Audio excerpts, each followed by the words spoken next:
Assalamualaikum warahmatullahi wabarakatuh. Welcome back to my YouTube channel. Izin memperkenalkan diri lagi. Nama saya Angelia Clarissa Tamara, NPM 234 11013 dari kelas manajemen 23C. Di sini saya akan sedikit menjelaskan materi kedua tentang etika manajemen dari mata kuliah pengantar manajemen. So guys, tunggu apa lagi? Let's get started. Oke, kita masuk ke pendahuluan. Etika manajemen adalah suatu konsep yang sangat penting dalam dunia bisnis. Etika manajemen berkaitan dengan cara manajer atau pemimpin perusahaan dalam mengambil keputusan dan bertindak dalam berbagai situasi. Etika manajemen juga berkaitan dengan bagaimana membangun budaya kerja yang sehat dan positif di dalam perusahaan. Dalam presentasi ini, saya akan membahas tentang etika manajemen dan bagaimana membangun budaya kerja yang sehat di dalam perusahaan. Next, apa sih etika manajemen itu? Etika manajemen adalah seperangkat nilai dan prinsip yang mengatur perilaku manajer dalam memimpin dan mengelola organisasi. Etika manajemen mencakup pertimbangan moral dan keadilan dalam pengambilan keputusan, komunikasi, kepemimpinan, dan pengembangan karir. Etika manajemen juga menekankan kepentingan membangun budaya kerja yang sehat dan berkelanjutan. Pentingnya etika manajemen. Etika manajemen adalah seperangkat nilai dan prinsip yang memandu perilaku manajer dalam mengambil keputusan dan berinteraksi dengan karyawan, pelanggan, dan pemangku kepentingan lainnya. Etika manajemen yang tepat dapat membantu membangun budaya kerja yang sehat dan produktif. Pentingnya etika manajemen terletak pada dampaknya terhadap karyawan, pelanggan, dan reputasi perusahaan secara keseluruhan. Etika manajemen yang buruk dapat menyebabkan karyawan merasa tidak dihargai, pelanggan merasa tidak puas, dan merusak reputasi perusahaan. Dan etika dalam pengambilan keputusan. Pengambilan keputusan adalah bagian penting dari manajemen. Etika dalam pengambilan keputusan mengacu pada prinsip-prinsip moral dan nilai-nilai yang harus dipertimbangkan saat membuat keputusan bisnis. Pentingnya etika dalam pengambilan keputusan adalah untuk memastikan bahwa keputusan yang diambil tidak hanya menguntungkan perusahaan, tetapi tidak merugikan orang lain atau lingkungan sekitar. Beberapa prinsip etika dalam pengambilan keputusan meliputi integritas, keadilan, tanggung jawab, dan transparansi. Selanjutnya, etika dalam komunikasi. Yang pertama, keterbukaan. Komunikasi yang jujur dan terbuka dapat membangun kepercayaan di antara rekan kerja. Yang kedua, penghormatan. Penting untuk menghormati pendapat dan pandangan orang lain dalam komunikasi bisnis. Dan yang ketiga, kesopanan. Komunikasi bisnis harus dilakukan dengan sopan dan tidak mengandung kata-kata atau tindakan yang tidak pantas. Selanjutnya yaitu etika dalam kepemimpinan.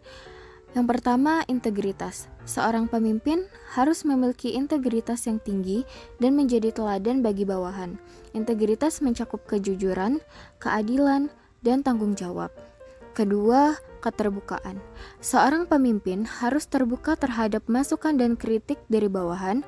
Keterbukaan juga berarti transparansi dalam pengambilan keputusan dan komunikasi dengan tim.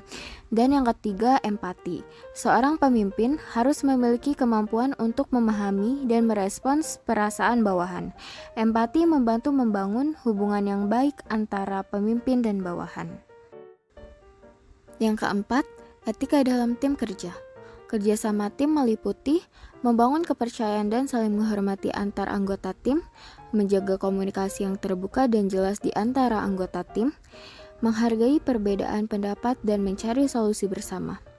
Tanggung jawab individu meliputi menyelesaikan tugas dengan tepat waktu dan kualitas yang baik, menghormati waktu dan kebutuhan anggota tim lainnya, dan yang terakhir bertanggung jawab atas kesalahan dan mencari solusi untuk memperbaiki situasi.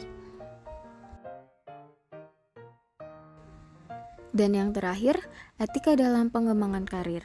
Pengembangan karir adalah hal yang penting bagi para pekerja, namun etika juga harus diperhatikan dalam prosesnya.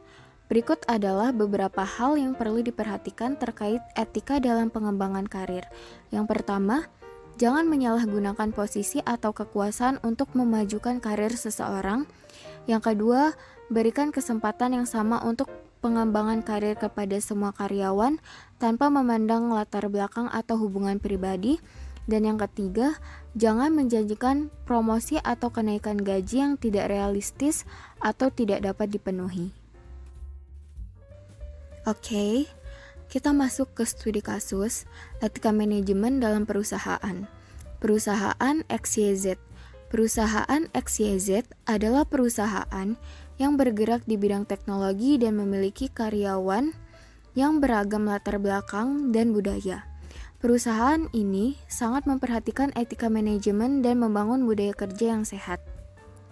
Penerapan etika dalam pengambilan keputusan. Manajemen perusahaan XYZ selalu mempertimbangkan etika dalam pengambilan keputusan. Mereka tidak hanya mempertimbangkan keuntungan finansial, tetapi juga dampak keputusan terhadap karyawan, pelanggan, dan masyarakat. Penerapan etika dalam komunikasi. Perusahaan XYZ memiliki kebijakan komunikasi yang jelas dan terbuka. Karyawan didorong untuk berkomunikasi secara jujur dan terbuka tanpa takut akan diskriminasi atau hukuman. Selain itu, perusahaan juga memperhatikan etika dalam komunikasi dengan pelanggan dan mitra bisnis. Penerapan etika dalam kepemimpinan. Manajemen perusahaan XYZ adalah contoh yang baik dalam penerapan etika kepemimpinan. Mereka selalu memimpin dengan integritas dan memperhatikan kepentingan karyawan dan perusahaan. Selain itu, mereka juga memberikan kesempatan yang sama untuk pengembangan karir bagi semua karyawan. Penerapan etika dalam tim kerja. Perusahaan XYZ sangat memperhatikan kerja tim yang sehat dan etika dalam tim. Mereka memastikan bahwa setiap karyawan dihargai dan didengarkan dalam tim. Selain itu, mereka juga mempromosikan kolaborasi dan saling membantu antar tim untuk mencapai tujuan bersama. Penerapan etika dalam pengembangan karir. Perusahaan XYZ memperhatikan pengembangan karir karyawan dan memberikan kesempatan yang sama untuk semua.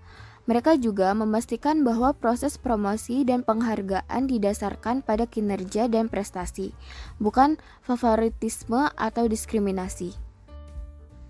Nah, kita bisa ambil kesimpulan, dalam membangun budaya kerja yang sehat, etika manajemen memainkan peran yang sangat penting. Etika manajemen membantu memastikan bahwa keputusan yang diambil adalah yang terbaik untuk perusahaan dan karyawan, serta mempromosikan komunikasi yang jujur dan terbuka di antara tim kerja. Etika manajemen juga membantu memastikan bahwa pengembangan karir karyawan didasarkan pada keahlian dan prestasi, bukan pada hubungan personal atau preferensi subjektif. Nah, itu tadi sedikit penjelasan materi kedua tentang etika manajemen. Semoga bermanfaat bagi kalian semua, lebih kurangnya saya mohon maaf. Terima kasih. Wassalamualaikum warahmatullahi wabarakatuh. Bye guys. See you next video.